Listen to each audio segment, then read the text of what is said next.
Dalam rangka memperingati 8 tahun terjadinya tsunami di Aceh.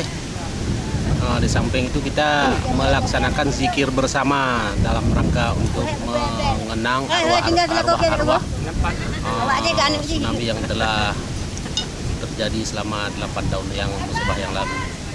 Kenapa mengambil lokasinya di pantai? Ya, kebetulan terjadinya tsunami ini pun terjadinya tsunami ini menguap air laut dari laut ke darat. Jadi ya terjadi pun musibah ini ya sekitar pinggiran, sekitar sampai 1-2 kilometer ke daratan. Jadi momen ini pun ya sangat pas terjadinya di pinggir laut.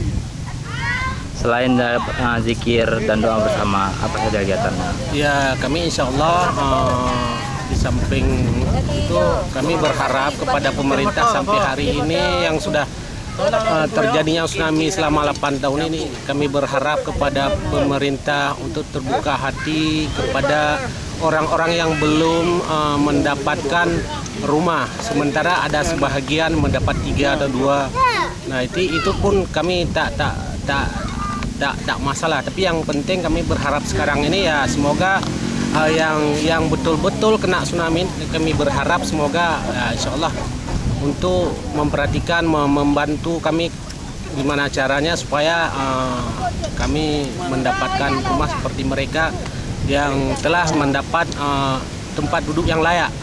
Berapa jumlah yang belum mendapatkan rumah? Jumlah ya kalau sekarang mungkin ratusan, malah ribuan, tapi ada yang